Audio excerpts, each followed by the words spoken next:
Crisis on the Coosa River. That's right. There is a crisis on the Coosa River with tournaments, bass tournaments.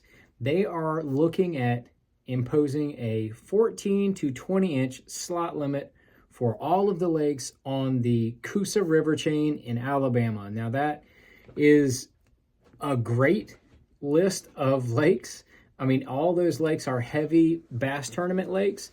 And what got my attention was this article in the latest Bass Blaster. If you have not subscribed to Bass Blaster, you probably should go. It's all like the latest and greatest on bass fishing information. And my buddy Jay Kumar over there did a little deal on the pros versus the cons on the Coosa River Lake slot limit issue.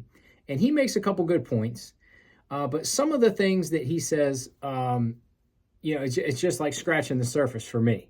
Anytime you hear of something that is like very radical, very crazy idea to change the norm of what is. I mean, they've been having tournaments on the Coosa River in Alabama for, 40 years or something. I mean, for a long, long time.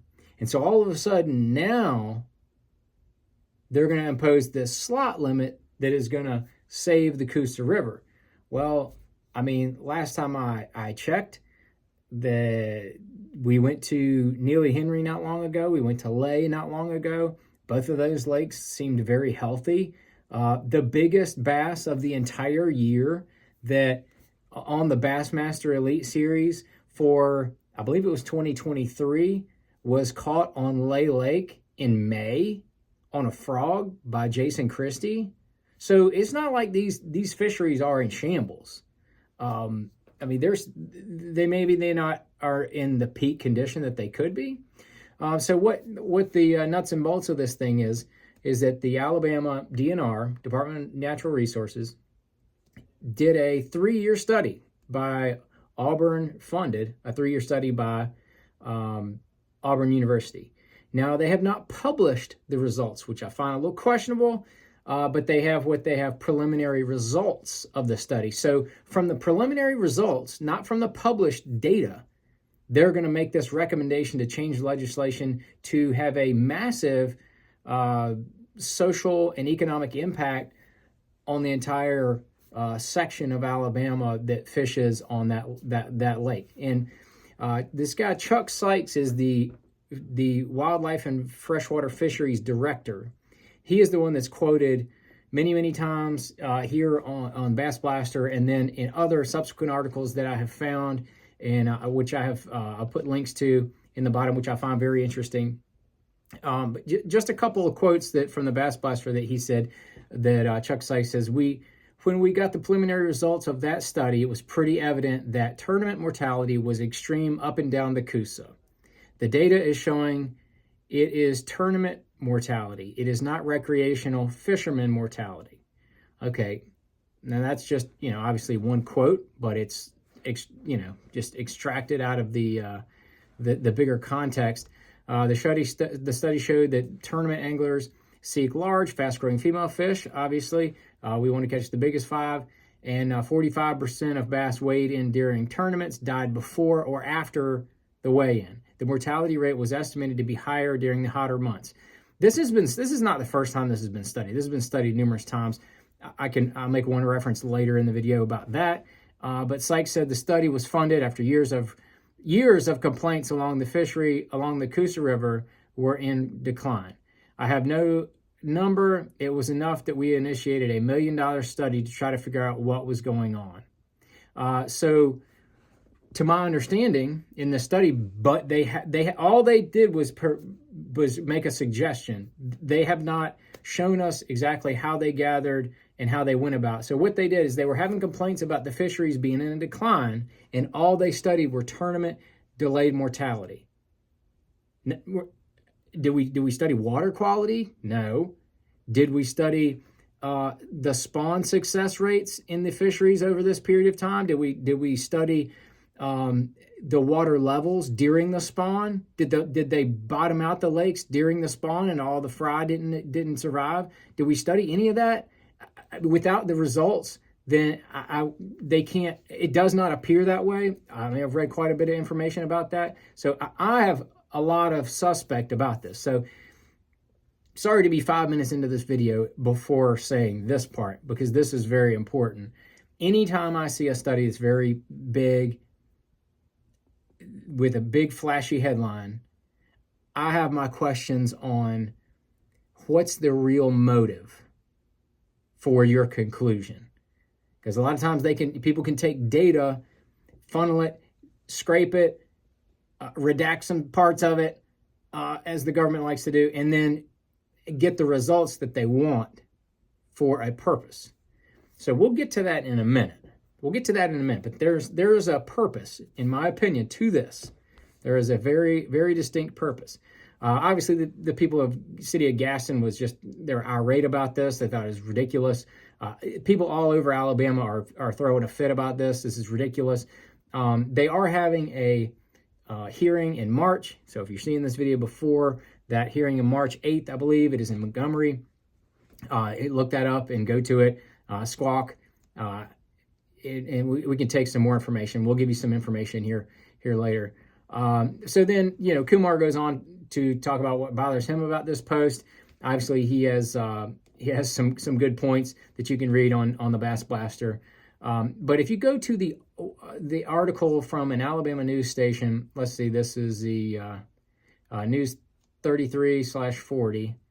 It's about wildlife and freshwater fisheries director says bass slot limit based on scientific data. So they're suggesting this slot limit based on the scientific data. Now, let me tell you on step one, where the Sykes guy has no clue what he's talking about, Chuck Sykes. He has no clue what he's talking about with tournaments. So his conclusion, let me get down to it, is that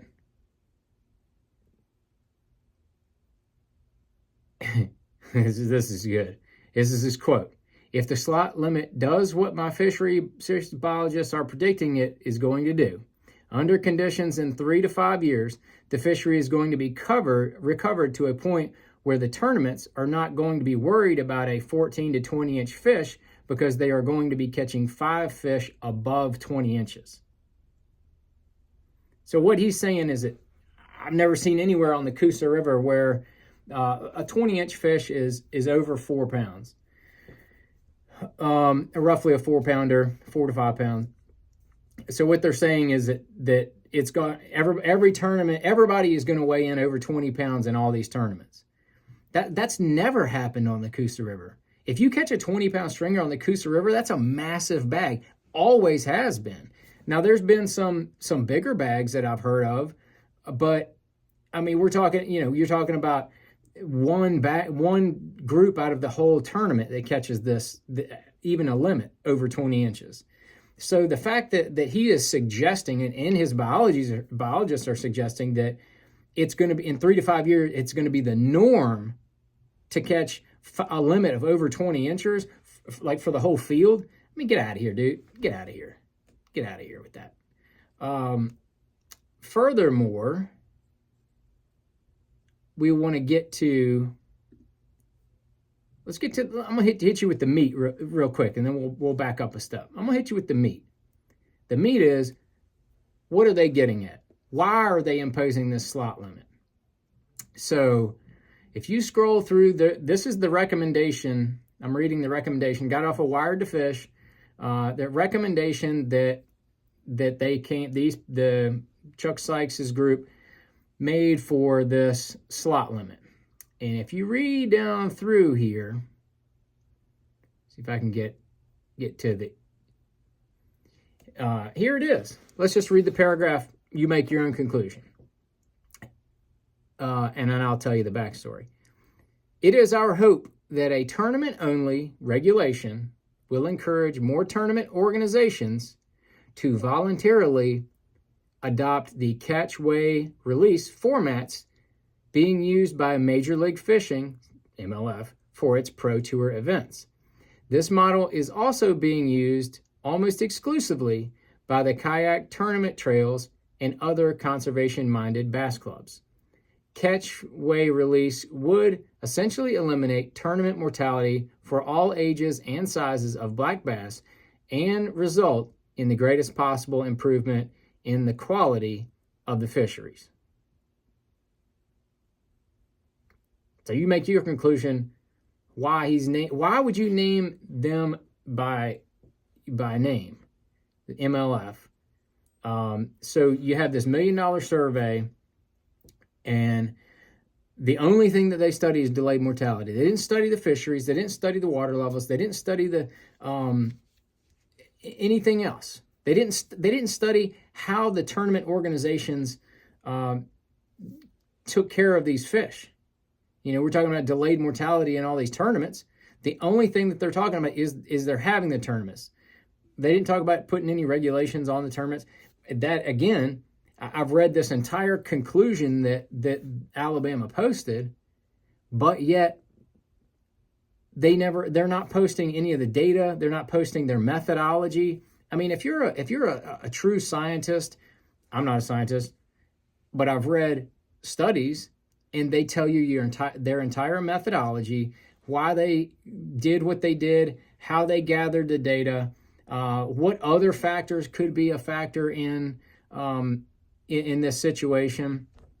So they're just extrapolating only the results of having the tournaments, and then they propose that a 14 to 20 inch slot limit is the only way to fix it, because all the fish are essentially in 35 years going to be over 20 inches. So nobody has to worry about catching anything under 20 inches. That would be fantastic. I mean, Guntersville is not even like that. Guntersville is fantastic right now, especially. It's off the charts. But, you know, they are using some information with this study that is accurate. You know, like the fact that these Coosa River impoundments are a little bit smaller than, say, a Kentucky Lake or Lake Guntersville. Those bigger impoundments are not as affected by tournaments. That's been proven, and that's been shown in the past.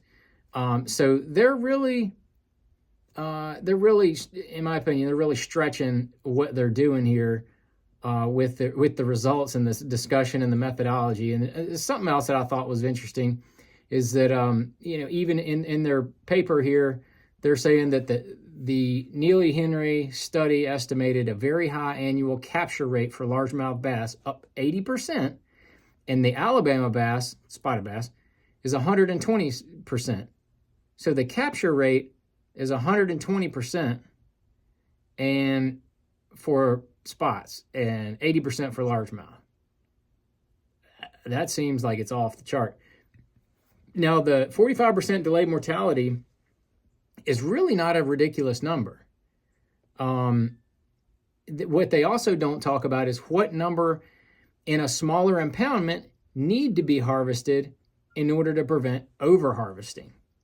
That is a real problem with spotted bass fisheries. If you don't have enough harvest for spotted bass fisheries, they will be completely overharvested, and they will be all get stunted, and there'll be a bunch of 12 inchers. We've seen that with other lakes.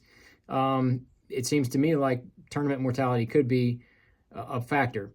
So let me go over to another article on Wired to Fish. Now, I knew about this study that they did on Kentucky Lake.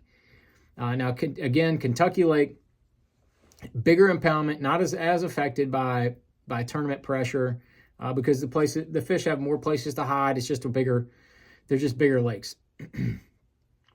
So over here, it's a really neat one. This is an article that Jason Seelock wrote. It's called Largemouth Bass Populations, What Affects Bass Fishing on Large Reservoirs. It was posted March 1st, 2021. Jason did his homework on this. It's a very lengthy article, very good. He talks about the 8 common factors for focus that at times mistakenly get blamed for a decline in largemouth population. Number 1, overharvest. Number 2, tournament pressure. 3, carp influx, lack of grass, water levels around the spawn, habitat, stocking, spawn, class, and abundance. So I'm just going to scroll down to what I want to see. Overharvest, not a problem. Does tournament pressure hurt bass population? So he references this study, and he references it from the head of the, let's see, what's his name? He is from the DNR in Kentucky. There's a guy he's quoting here. I'm trying to find out. My apologies. Adam Martin, the Western Fisheries Biologist for Kentucky Department of Fish and Wildlife Resources. And Kentucky's done a lot of studies on exactly what Alabama did their study on. And he says, Martin has been studying the tournament catch rates compared to overall creel surveys and knows that roughly 20% of the bass caught on Kentucky Lake are caught in tournaments. So there's more recreational angling apparently on Kentucky Lake than it is on Neely Henry, like vastly different compared to what they're saying, Alabama's saying, which is wild. He says it varies year to year, but that's the average. Not 20% of the fish, but 20% of the fish caught, which is dramatically less than the total number of largemouth bass in the system. So he says that Martin also talks about the percentage of fish caught in the summer, because there is a relatively low mortality rate in cooler months, which that is obvious.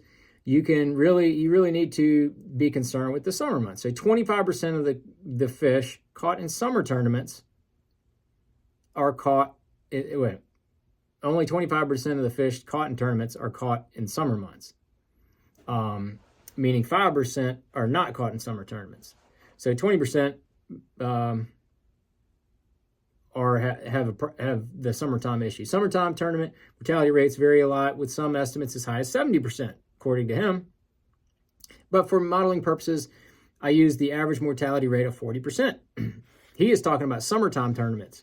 So he's saying 40% in the summertime, not all over. So it's conservative. It's fair to estimate, in his words, it's fair to estimate that only 2% of the bass caught in Kentucky Lake each year die during tournaments. Now, he's extrapolating the total population, because I've seen this study. I couldn't find it. I'll put links to these articles that I'm reading.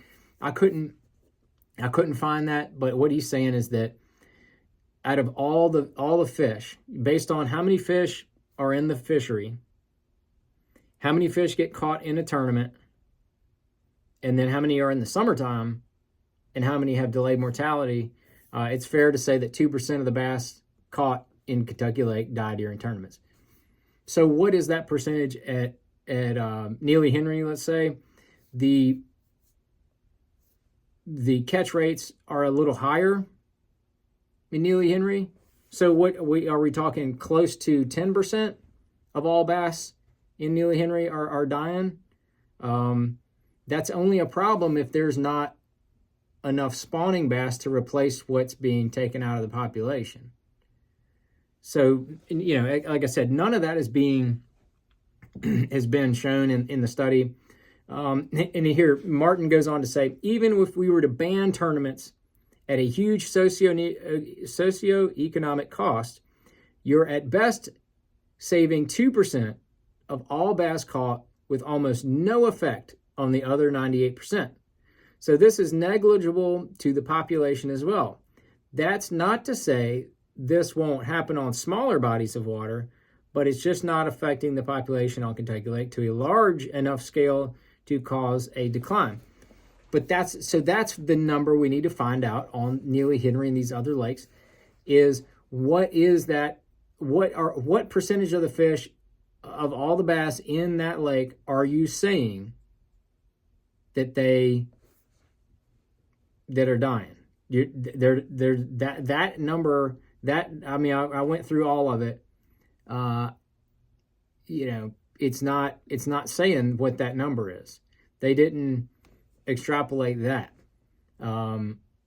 They just talk about, a lot about this slot limit and how they think that's going to solve the problem. So if you want to keep having tournaments, all you got to do is the catch, weigh, and release format. I don't have a problem with the catch, weigh, release format. I think it's cool. We do it every time we go to Lake Fork. I really enjoy it. But tournament fishing in general, we're talking, BFLs, even the Toyota series, the ABAs, most every team trail around, most every club around the country has not embraced it. They've not done it. They've not stuck it. And I can tell you, backstory is what I was saying earlier. Backstory is that some of the initial developers of MLF, most people know who those people are. The MLF guys early on felt very strongly about this catch-weigh release format and absolutely wanted it instituted in as many and as places as possible. And they wanted to have intellectual property rights to a catch-weigh release format. Well, you can't, patent a tournament format. Like, that just is not a thing. But they tried really hard to do that because they thought it was such a game-changing experience and that every bass tournament in the whole world would do it. I think that's interesting foresight. I think it's wishful thinking. But there's so many traditions in catching those fish, bringing them to the scales, putting them on there. If we could find a consistent way to do that in every boat, in every tournament level, I think there's something to that. Like, I'm not opposed to that, but I'm not saying what I'm telling you what I think, but what I've observed is that pretty much all the bass clubs and stuff have rejected that model. They don't trust Billy Bob and Fred over there in their boat to catch, weigh, and release their own fish and be honest about it. Now, let's just get down to it. That's what it is. With the BPT on the MLF circuit, it's all on camera. I mean, you can't hide it. It's just all on camera right there. They have their own issues with the rules, but the scales are not part of them. They have no problems with the scales because everything's weighed, measured, seen, released. That's it. That's what it is. But there is a little bit of a problem that I have fishing for $100,000, $300,000, whatever dollars, and everybody not using the same set of scales. That I have a little bit of a problem with that. But to an extent, sometimes you can't do anything about it. And when we go to Lake Fork, we don't have it is a slot limit lake, and the only tournaments that are on Lake Fork are big fish tournaments or a catch, weigh, and release tournaments. So essentially, no regular tournaments go to Lake Fork. That is not an option for a Neely Henry or a Lay Lake or a Jordan Lake. One of those lakes, in my opinion. It would be a big economic impact to those tournaments to, it would drastically reduce the number of tournaments that they would have on those fisheries. I think it's negligible. The results would be of having that slot limit. I think it's negligible. I think that you could do other things to make sure that the water is at a certain level and stays there during the spawn. I think that there are things you can do from a cleanup standpoint. I think there's things you could do from monitoring the tournaments that are on the lake. You need to be able to monitor those and make sure that they're doing everything that they should be. If you go back and look at what happened with some of the Canadian tournaments that were happening on the St. Lawrence River, the tournament organizations were killing the fish. They were putting all those big smallmouth in tanks that were deprived of oxygen. They did a study. They went up there. They had a massive fish kill when they were having these smallmouth tournaments by an organization in Canada. You could probably Google it, look it up. I might try to find it and put the link down there. So when Bassmaster goes up there, it is super important. Those smallmouth suck some serious oxygen out of the water. You have to know how many fish you're putting in a certain amount of water, and you have to oxygenate the crap out of it. Like you need a fish lung in every one of them tanks. You know what I mean? But you have to have a lot of oxygen in there, and because those smallmouth really absorb it. If not, you have that delayed mortality. You got real problems. So I think that there's some real issues that I have with the recommendations and their conclusions, and that they're wanting to pass all this legislation to put these, Bassmaster will never go back to the Coosa River if they do this, which I think is sad. All the BFLs, all these little team tournaments and club tournaments and stuff like that, that's just sad. If you want to regulate the tournaments, make sure that they do everything to a certain standard. I'm good with that. I'm good with that. I think there's things that definitely could be done to make sure that happens.